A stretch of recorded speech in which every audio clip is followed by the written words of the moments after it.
नमस्कार दोस्तों, मैं रोशन खोबरागड़े V24 में आपका स्वागत करता हूँ। V24 लेकर आ रहे हैं एक अनोखी पहल जिसका नाम है नाट्य संवाद। हम यहाँ पर नागपुर के जाने माने रंगकर्मियों से यहाँ रूबरू हो गए। तो आज हमारे साथ यहाँ पर उपलब्ध है नागपुर के वरिष्ठ रंगकर्मी जिनका नाम है अशोक गवड़ी। गवड़ी सर नमस्कार। नमस्कार। अशोक गवड़ी सर, आप इस जो रंगकर्म इतने साल से कर रहे हो, मतलब एक्चुअली आपकी शुरुआत कहाँ से हुई? मेरी शुरुआत जो है, जब मैं कॉलेज में पढ़ता था जी। तो उस टाइम में 79 में यानी नवासी में मैं कॉलेज में मैं पहले नाटक में काम किया, वो भी मराठी नाटक, और वो था दादा कोंडके का विच्छा माझी पूरी करा। उस नाटक से मेरी शुरुआत हुई। उसके बाद मैं 2-3 साल तो ऐसे ही ग्रेजुएट होने के बाद हमारे एक मित्र थे जो हमारे साथ में नाटक में काम करते थे, जो कि अभी लोकमत प्रेस जो है, लोकमत वर्तमान पत्र, उसमें वो पत्रकार करके है, जिनका नाम है राहुल अवसरे। वो मेरे साथ में उस टाइम में वो नाटक में भी काम किया था। और उसके बाद में हमने सोचे कि भाई अपने को कोई नाटक में काम देगा या ना दे, तो हम दोनों मिल के ऐसे ही छोटे मोटे पथनाट्य में काम करना शुरू किया। उस टाइम में पथनाट्य में ज़्यादातर काम करने वाले जो पुराने जो लोग हैं, उसमें अमर रामटे के रोशन सोमकुंवर, इनके नाटकों में हमने पथनाट्य से शुरुआत की बाद में। और पथनाट्य करते करते फिर हमने सोचे कि भाई धम्मचक्र प्रवर्तन दिन है, बाबा साहब अम्बेडकर जयंती है, बौद्ध जयंती है, ऐसे हमारे कुछ बौद्ध धर्मीय लोगों के जो कार्यक्रम होते थे, उसमें हमने सोचा कि चलो हम दोनों मिलके कुछ ना कुछ ऐसा मनोरंजन का प्रोग्राम 1 घंटे का 1.5 घंटे का ऐसा करना चाहिए। तो हमने शुरू किए।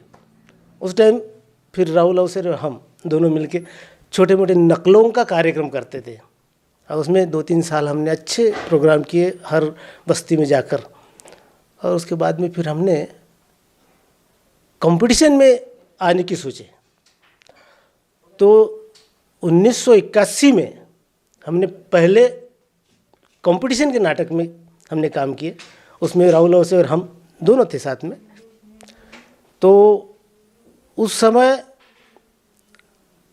हमारी जो लैंग्वेज जो है, हम मराठी में नाटक ज़्यादा करते थे, इसलिए मराठी लैंग्वेज के लिए लोग ऐसे टोकते थे हमको, अरे इसके जो उच्चार जो है वो गलत है, ये मराठी ठीक से बोल नहीं पाता, तो इसको नाटक में कैसे काम देंगे, ऐसे सोचने लगे।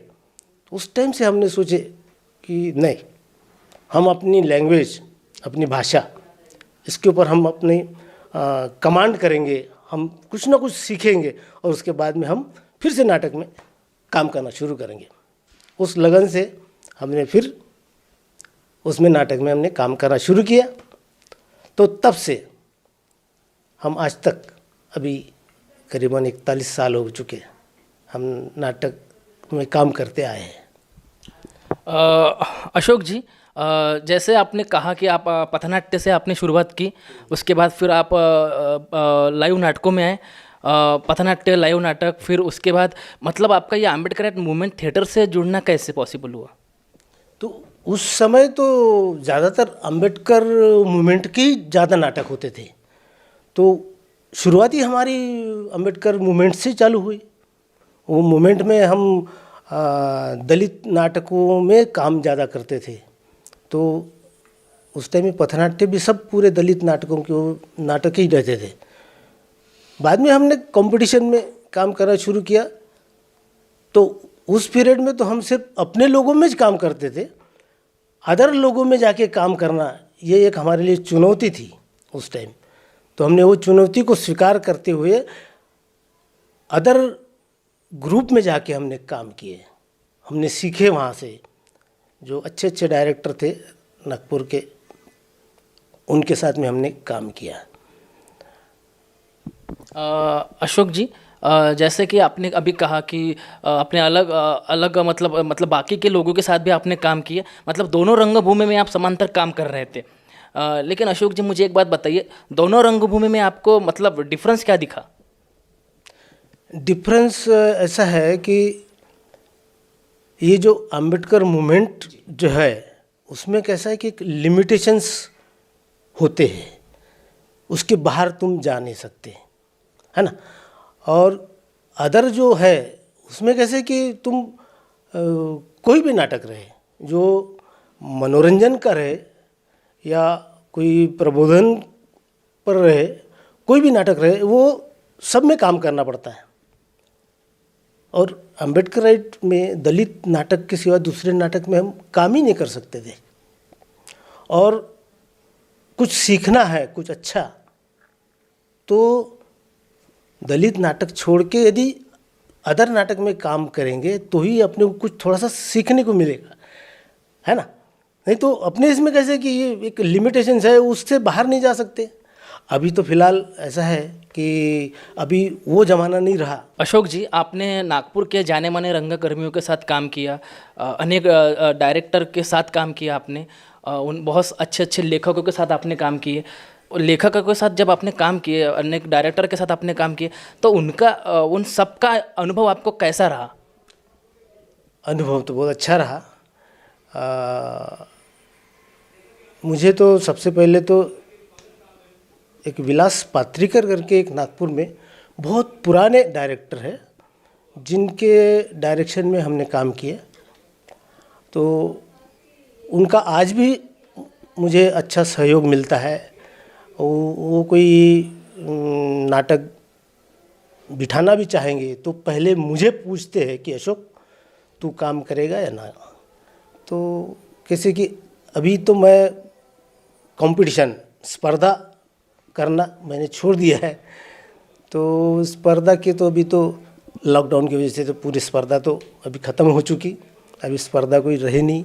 और कोई ड्रामा भी अभी प्ले करने के लिए जाओ तो भी उसके लिए परमिशन भी नहीं है, सरकार तो अभी तो इतने जल्दी परमिशन देंगी नहीं।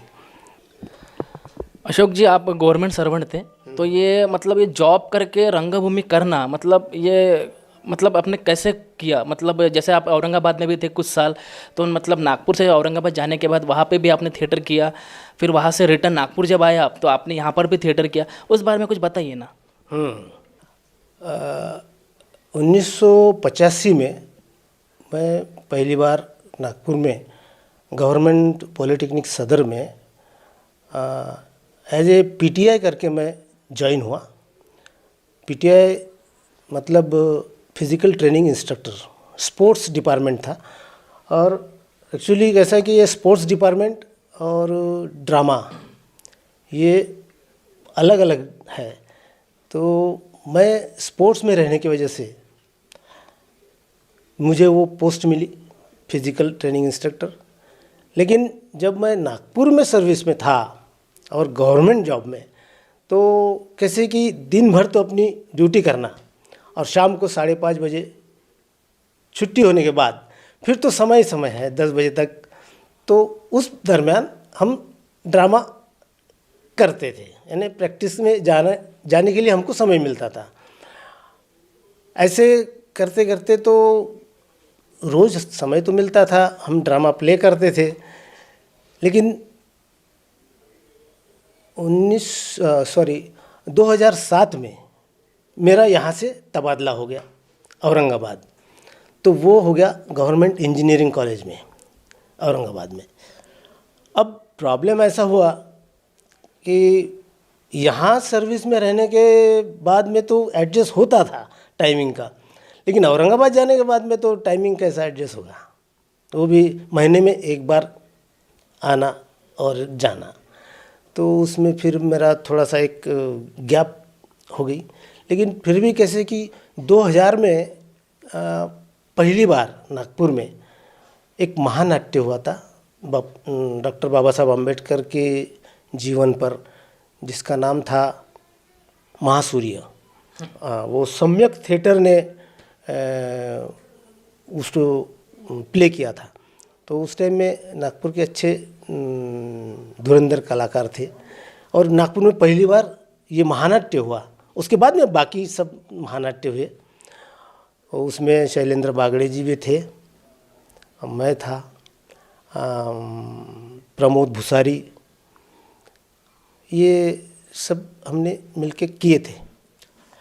लेकिन उसके बाद में हम 2007 में औरंगाबाद जाने के बाद मैं वो खास महासूर्य नाटक के लिए औरंगाबाद से यहाँ आता था प्ले करने के लिए।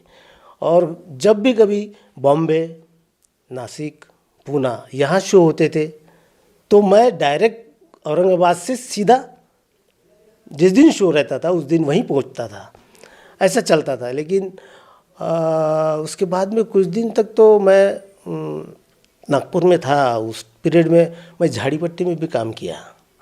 तो झाड़ीपट्टी में कैसे था उसके बारे में थोड़ा सा मैं आपको रोकता हूँ, अभी आप झाड़ी पट्टी पे हैं तो उस बारे में थोड़ा डिटेल से बताइए ना, झाड़ी पट्टी के बारे में। तो वो झाड़ी पट्टी में आया तो इसलिए बोल रहा हूँ कि यहाँ जब था तब झाड़ी पट्टी भी मुझे एडजस्ट हो जाता था। कैसे कि जैसे शाम के वक्त यानी 5 बजे हम छुट्टी होने के बाद घर आने का, यहाँ से अपनी बैग रेडी रखने का और यहाँ से बस से वर्षा जाने का। और वहाँ जाने के बाद में हमको जहाँ जिस गांव में भी अपना नाटक का शो रहता था वहाँ गाड़ी आती थी, गाड़ी लेके जाती थी। झाड़ी पट्टी में नाटक करते समय मुझे ऐसा लगा कि अपन झाड़ी पट्टी में टिक नहीं सकेंगे, क्योंकि अपन गवर्नमेंट सर्वेंट, और दूसरी बात रात भर जागते हुए नाटक का शो करना और दिन भर अपनी नौकरी करना, ये तो पॉसिबल ही नहीं होता था। क्योंकि इसमें क्या होता था कि फिर 2-3 दिन तक के ठीक था, लेकिन 2-3 दिन के बाद में मेरी तबीयत के ऊपर उसका बुरा असर होने लगा। तो मैं फिर महीने में 2-3 शो सिर्फ करता था, बाकी ज़्यादा नहीं कर सकता था। और औरंगाबाद जाने के बाद में भी मुझे वर्षा से ऑफ़र आती थी और सर आपको सैटरडे संडे है तो आप फ्राइडे को निकलो और संडे शो करने के बाद में मंडे को आप वापस चले जाओ। ऐसे 2 दिन के शेड्यूल में मैं औरंगाबाद से वर्षा आता था। लेकिन वो भी कैसा है कि जिस पीरियड में झाड़ी पट्टी होती है यानी नवंबर दिवाली से तो होली तक, ये जो झाड़ी पट्टी का सीज़न है उस पीरियड में वहाँ के शो होते थे। लेकिन उसी पीरियड में उसी दरमियान हमारे बाबा साहब अम्बेडकर मराठवाड़ा यूनिवर्सिटी के अंतर्गत स्पोर्ट्स टूर्नामेंट भी होते थे औरंगाबाद में। तो उस पीरियड में औरंगाबाद से मुझे गर्ल्स की रहो या बॉयज़ की रहो स्पोर्ट्स की टीम लेके पूरा मराठवाड़ा घूमना पड़ता था। तो उस पीरियड में मुझे यहाँ वर्षा आने के लिए समय ही नहीं मिलता था। तो 2012 तक मैंने जैसे तैसे झाड़ी पट्टी किया, लेकिन 2012 के बाद पॉसिबल ही नहीं हुआ, तो मैं 12 के बाद से झाड़ी पट्टी बंद कर दी। अशोक जी, आप इतने निरंतर वर्षों से आप रंगकर्म कर रहे हो, और जैसा आपने जिस वक्त ये शुरू किया था रंगकर्म करना, आप अभी भी कर रहे हो। और अशोक जी, उस वक्त का रंगकर्म और अब इस वक्त का जो रंगकर्म है, इसमें आपको क्या लगता है? मतलब आप उस दौर से इस दौर तक अभी भी काम करते आ रहे हो, तो आपको इस बारे में क्या कहना है? कैसा है कि हमारा जो दौर था 80, 90, 2000 तक का जो दौर है, वो दौर टेक्निकली थोड़ा सा वीक था। अभी का जो टेक्निकल साइड है ड्रामा में वो बहुत एडवांस है। तो आज के जो रंगकर्मी हैं उनको उतना डिटेल में बताना नहीं पड़ता कि अपने को ये टेक्निक यूज़ करना है, ये टेक्निक ऑटोमेटिक यानी वो शुरू से ही यानी टेक्निकली साउंड है। अभी की रंगकर्मी, पहले उतना नहीं था टेक्निकली। पहले ज़्यादातर एक्टिंग पर ही जोर दिया जाता था और लाइटिंग और म्यूज़िक ये तो था ही सपोर्टिंग में। लेकिन अभी लाइटिंग और म्यूज़िक भी इतना एडवांस हो गया है कि अभी नया लड़का भी है तो भी उसको ड्रामा में काम करने के लिए बोलो तो थोड़ा आगे पीछे देखेगा, लेकिन शूटिंग है, शॉर्ट फिल्म है तो तुरंत खड़ा हो जाएगा। वो भले ही वो स्टेज पे खड़ा हो ना हो, लेकिन शूटिंग है क्या, हाँ तो फिर मैं आता हूँ। तो ये अभी का जो रंगकर्मी है, अभी की जो लड़के हैं, उनको ज़्यादातर उनके दिमाग में टीवी का और पिक्चर का ज़्यादा फैड है। तो इसकी वजह से क्या है कि वो ड्रामा की तरफ बहुत कम आने लगे और टीवी सीरियल और शॉर्ट फिल्म्स इसमें ज़्यादा। अशोक जी, आपने नाट्य प्रशिक्षक और परीक्षक की भी भूमिका बखूबी की है। तो सर मुझे बताइए, जैसे कि आपने नाट्य परीक्षक बहुत से स्पर्धाओं में किया, उसके बारे में आप अलग अलग नाटक देखे हैं, नागपुर में नाटक देखे, नागपुर के बाहर आपने नाटक देखे, और अलग अलग मतलब अलग अलग हिंदी कहिए या फिर मराठी कहिए, बाल नाटक कहिए या फिर एकांकिका कहिए, बहुत कुछ देखा। तो सर अशोक जी मुझे बताइए उस बारे में आपकी क्या राय है नाट्य परीक्षक की भूमिका में? परीक्षक की भूमिका में मेरी ये राय है कि ऐसा एक हिंदी नाट्य स्पर्धा हो या मराठी हो, उस एक ही भाषा की जो स्पर्धा होती है वो तो मुझे लगता कि बहुत सरल है उसका परीक्षण करना। लेकिन मैं अभी पिछले साल एक बहुभाषी नाट्य स्पर्धा यहाँ कला सागर जी, जो विदर्भ हिंदी साहित्य सम्मेलन में होती है। हाँ, जी सही। कला सागर एक संस्था है, उस संस्था हर साल वो आयोजित करती है। तो बहुभाषी नाट्य स्पर्धा, उसमें क्या है कि मराठी, हिंदी, बंगाली, गुजराती, सिंधी, ये सब भाषा में वहाँ नाट्य प्रस्तुत किए जाते हैं। वो सभी लैंग्वेज अब मुझे वहाँ परीक्षक करके चुना गया, लेकिन वहाँ सभी लैंग्वेज तो मुझे तो नहीं आती थी। लेकिन क्या है कि कुछ कुछ लैंग्वेज ऐसी है कि जो अब मैं खुद रंगकर्मी होने की वजह से किसी के डायलॉग डिलीवरी के ऊपर और उसके बॉडी लैंग्वेज के ऊपर मैं इतना तो समझ सकता हूँ कि ये क्या बोल रहा है और क्या बोलना चाहता है। तो मैंने वो स्पर्धा का परीक्षण किया। उस टाइम मुझे शुरू में तो ऐसा लगा कि मैं परीक्षण कर पाऊँगा या नहीं, लेकिन जब मैं वो नाटक देखते गया और अपना परीक्षण मैंने किया तो उस टाइम मुझे लगा कि नहीं, मैं कोई भी लैंग्वेज में स्पर्धा क्यों ना हो, लेकिन मैं परीक्षण कर सकता हूँ। और मैंने उस स्पर्धा का रिज़ल्ट भी उसी प्रकार दिया है। अब कुछ लोगों को स्पर्धा का जो निर्णय है वो तो रहती है ना, जो जिनके खिलाफ यदि रिज़ल्ट गया तो वो बोलेंगे कि अरे यार हमारे तो ऊपर नाइंसाफ़ी कर दिए। तो ऐसे तो रहता है हर स्पर्धा में, लेकिन मुझे बहुत अच्छा अनुभव आया उस स्पर्धा का। अशोक जी, पिछले 7 महीने से पूरे भारत भर क्या पूरे विश्व में कोरोना का साया मंडरा रहा है। तो ये जो साया जो है कोरोना का, इस वजह से जो प्रदर्शनकारी कला जो है या फिर ललित कला कहिए, जिसमें नाटक, संगीत, नृत्य और सिनेमा जो आता है, तो सर इसका बहुत बड़ा असर हमारे कलाकारों को पड़ा है। तो इसके बारे में आपकी क्या राय है कि मतलब ये संकट है तो इसका कलाकार कैसे सामना करे, मतलब ये कब तक रहेगा, इससे कोई मार्ग निकल सकता है कि ये थोड़ा हमें बताइए।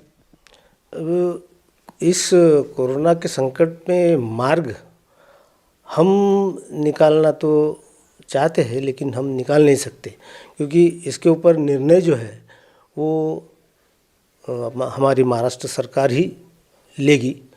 और उस हिसाब से देखा जाए तो मार्च 2021 तक शायद ऐसे आसार दिख रहे हैं कि फिर से अपने नाट्य क्षेत्र में हलचल मचना शुरू हो जाएगा।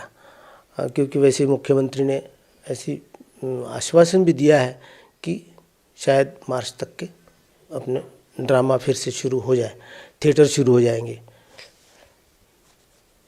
बस इतना तो गवर्नमेंट के ऊपर ही डिपेंड करता है। बाकी तो हम क्या, हम सिर्फ ड्रामा प्ले करते हैं, नाटक में काम करते हैं, पिक्चर में काम करते हैं, लेकिन हमको कोई काम दे तो हम काम करें, है ना।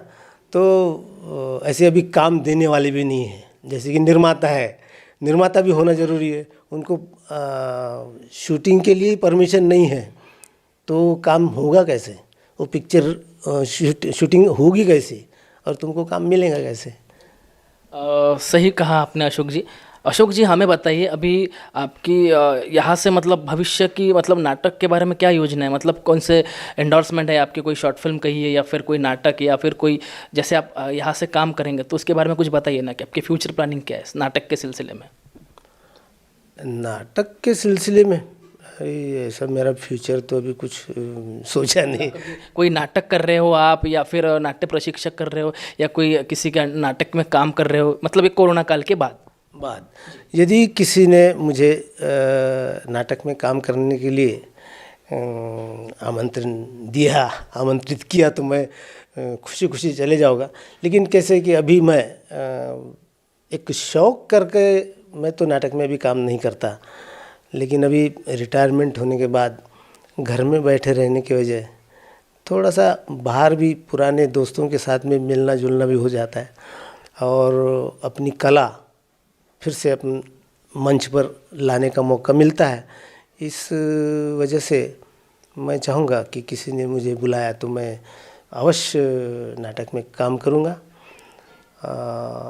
वैसे तो अभी शॉर्ट फिल्म और कुछ पिक्चर ऐसे भी मैंने शूटिंग तो कर लिया है, लेकिन ये कोरोना के पहले ही फरवरी तक के हो गई। अब कुछ तो अभी अधूरे भी है, तभी हो देखेंगे। जब भी मौका मिले तो काम अवश्य करेंगे और आप लोगों के साथ में काम करने का मौका मिले तो ये हमारा सौभाग्य है। बहुत बहुत शुक्रिया अशोक जी आपका। धन्यवाद। अब मैं क्या बोलना चाहूँ, आपको ये चैनल ना V24 इस चैनल के लिए मैं रोशन जी आपको बहुत बहुत बधाई देता हूँ। और इसी तरह आप कलाकारों की भेंट वार्ता करते रहे और जब तक इस ड्रामा फील्ड पर अपने नाटक का प्रदर्शन शुरू होता नहीं तब तक तो अभी दर्शकों के साथ में हमारी मुलाकात इसी तरह करते रहे, इस आशा के साथ आपका बहुत बहुत शुक्रिया, धन्यवाद। शुक्रिया सर। तो आज हमारे साथ थे वरिष्ठ रंगकर्मी एवं नाट्य दिग्दर्शक श्री अशोक गवई जी। V24 पर ऐसे ही रंगकर्मियों से हम मुलाकात करते रहेंगे। आप देखते रहिए V24।